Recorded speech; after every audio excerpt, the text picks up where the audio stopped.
Hey everyone, it's Andre Luck here with my video for this week. We're going to talk a little bit about B2B marketing, what that framework looks like working with Four Leaf Marketing and Consulting. And before I jump into the video, it's the last day of summer break. So hopefully I can get through this video without one of the girls coming in and chatting with us about marketing. But obviously it's been a great summer with them. Excited for them to get started with school. They're all excited. We have a third grader, a kindergartner, and a pre-K threeer, I guess you'd call it.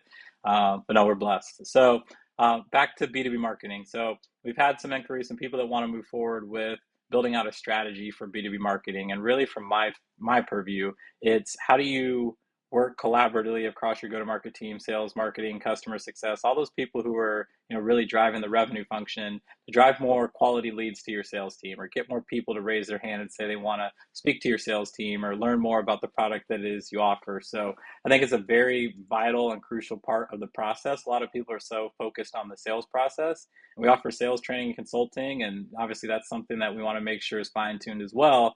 But if you could have that marketing engine, that marketing function supporting sales, that's where you're really going to win. And I've shared this before, but for me, where I think we can fill a void, sports specifically, that's my background, but I think with a lot of organizations, there just isn't an emphasis on B2B marketing. There's marketing strategy, and people know about email marketing, social media, digital marketing, and website design and SEO and things like that.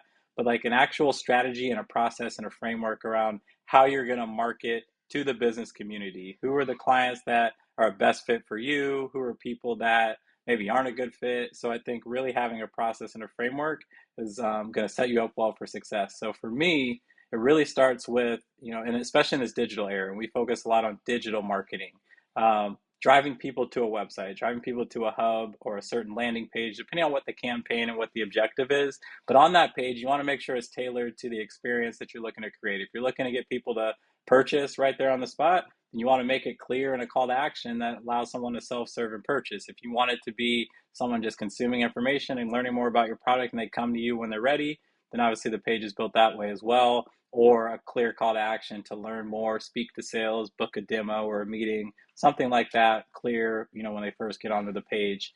But also on that page, you probably want to have some testimonials, some case studies, some current clients that you work with, just to show social proof and credibility to the people that are potentially looking to work with you. Maybe they're not in market yet, but they're considering your product or your solution, to show that there are others that you work with and what they can expect when working with you. So once you have that built out, it's really important and really vital because there's a lot of plays you can run off driving people to your website. You can retarget them through Google ads, through LinkedIn ads. You can identify unique individuals who are visiting the site and then follow up with them through sales or some sort of marketing messaging.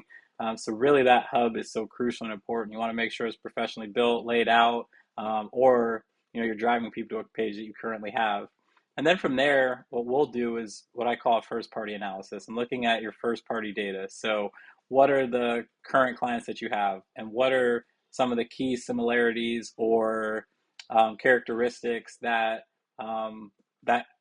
go across your different customer base, or their firmographic data, or there's certain demographics, there's certain industries that you sell in, or there's certain personas that you work with or typically sell to. Are there people that you're putting a lot of effort to and looking at the data, they're actually not converting well? So it lets you know where those gaps are, where that void is, where maybe there's untapped potential, but also maybe where you're putting a lot of effort and you're not seeing the results. But in our gut, we feel like we are until we actually look at the data.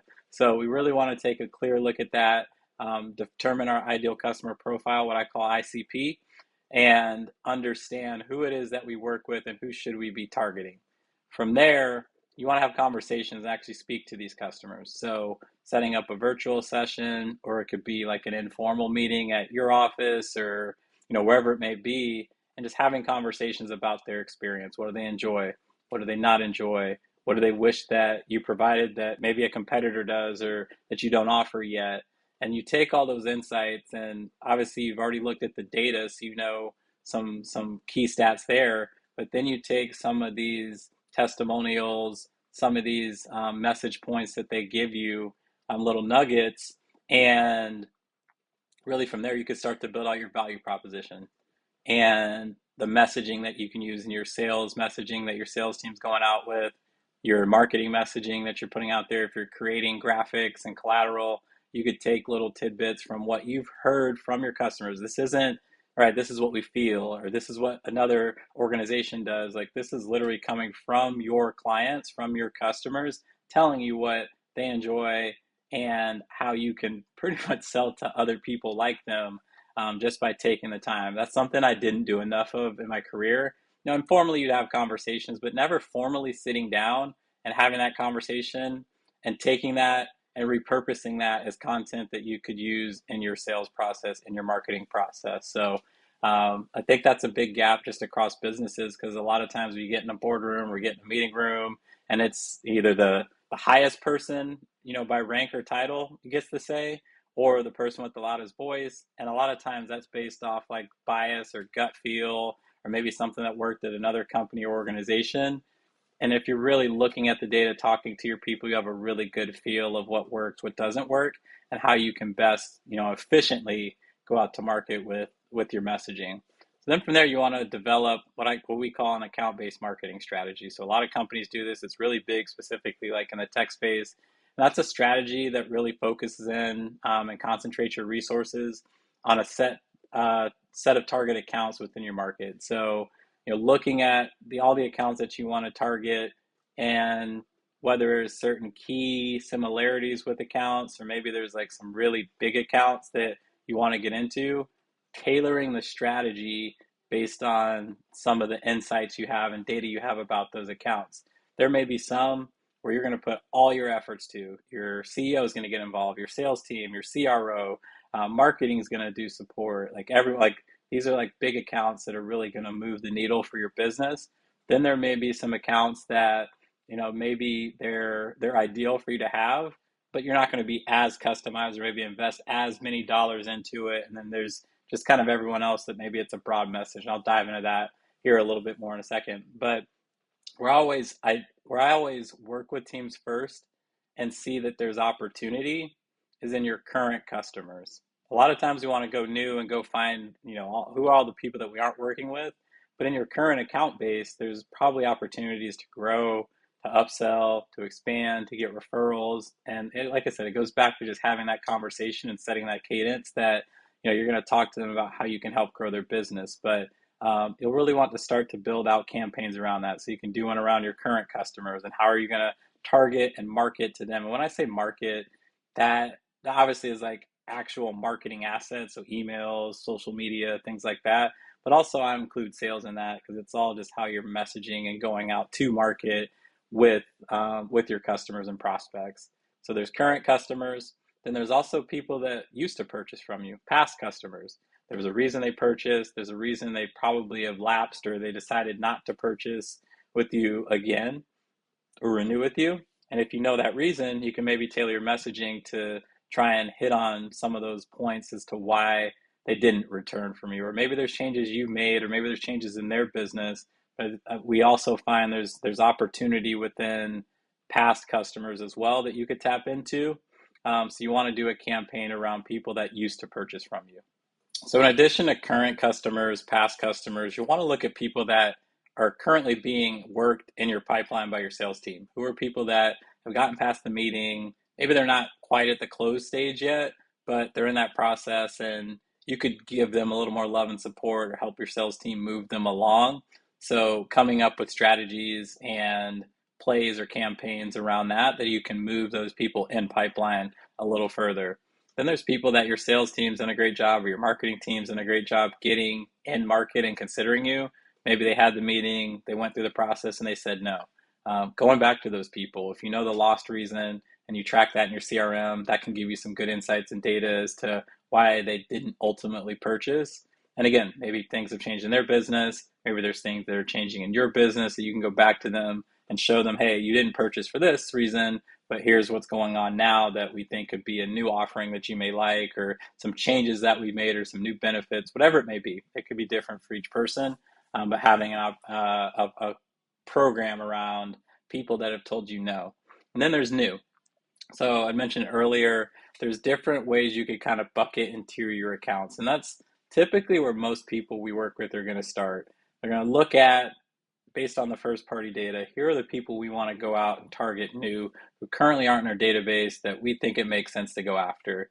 And you'll bucket those into probably three tiers. Tier one, that's your best accounts. That you'll want to do what people call a one-to-one motion with. And that's one-to-one meaning me as a salesperson is reaching out to you directly, very personalized with my outreach, relevance, things I learn about your company, I research. So using phone calls, using email, using LinkedIn, all different types of avenues to try and get in touch with you specifically. Then there's kind of that tier two where a lot of people employ or deploy like a one to few strategy is what they call it. And that's a little more customized, maybe not quite to that one to one, but it's not broad and generic. Maybe use customize the messaging based on their industry or based on their persona, but something that is efficient from a cost perspective from you, but makes that messaging a little more tailored, a little more personalized to that group and the channels in which you're reaching out to them. And then there's one to many. That's, anyone that's probably consuming your content and information and could be potentially a target account. You'll keep that high level. You'll want to keep that a little more broad. And as people move in market, you could be a little more personalized with the type of marketing and outreach that you do to them. So those are the different campaigns. Then you look at the different channels that you could use. So there's organic channels that you have, like organic social. And if it's B2B, it's probably going to be more LinkedIn. You could do paid advertising, so paid like Google ads, LinkedIn ads.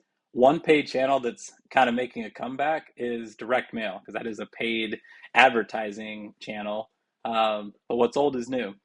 So because there's so much noise within email and ads and just all these messaging digitally that's happening, just going old school and going back to direct mail and finding a nice postcard or direct mail piece you could send someone. If you can personalize it too, there's companies that specialize in personalizing direct mail. That's a good way to differentiate yourself. Another one that's a good way to break through the noise, more on like the sales side, is recording videos. And most people receive sales messaging over email or to get phone calls, but if you could personalize it and do a video like this, if it's a relevant message and it's timely for that person to receive that message, that's a great way to break the noise and to differentiate and at least potentially get a call back or a message back, where a lot of times we don't hear back from people that are reaching out too cold. So those are ways that you could help form that up. But along with your salespeople, some teams are deploying automated intelligence, so AI, whether it's AI email, a chat bot experience when you get to the page. It all depends on what makes the most sense for you and what your resources that you have. But at the end of the day, we want to make sure with all these efforts, we're tracking it, we're measuring it, and as we go, we're taking that data and then iterating for the next campaign. And so you build on that and you build on that. But obviously the main KPI or the main key performance indicator that you want to look at is revenue. Sometimes that revenue may not come for another 3, 6, 9 months. You want to see that there's activity happening that's progressing in the direction that you want it to. So other things you could look at aside from just closed revenue could be new pipeline created. So we have these many people who have moved in opportunities and we expect it to close at X percentage points that will eventually get us X amount of revenue. Meetings that are getting booked. So the people that you're reaching out to, you're doing this messaging, you're doing this marketing, and you're getting meetings booked. Like those are key signs, key indicators. There's one client that we started working with on the B2B marketing side and lead generation, where we saw very early there was sales that came in the first week from some of the leads that we produced from, and that could be an anomaly, but that's a good indicator. But also getting meetings set and meetings booked, it's like, all right, let's take that and learn from it. So hopefully that continues, but those are things that tell us, all right, we're heading in the right direction, but let's continue to measure and let's continue to see what's happening. But at the end of the day, it all comes down to what's most profitable for you. What resources do you have, whether you have some of those tools or tactics, but even if you don't, you can get a little scrappy and do it just kind of the old school way. But I think the biggest thing for me is making sure that you're looking at the data, you're talking to your clients and customers, not guessing what messaging is working and going to resonate, and then taking that information to build out your strategy and campaigns and making sure that you're measuring it over time to see what's working so that you're driving more quality leads to your sales team and you're converting more revenue and doing it more efficiently. So that's how, when working with us, we look at our process and our framework of B2B marketing. Love to hear feedback if you have any. I'll be back here next week with another video, but I appreciate you tuning in as always. Thanks.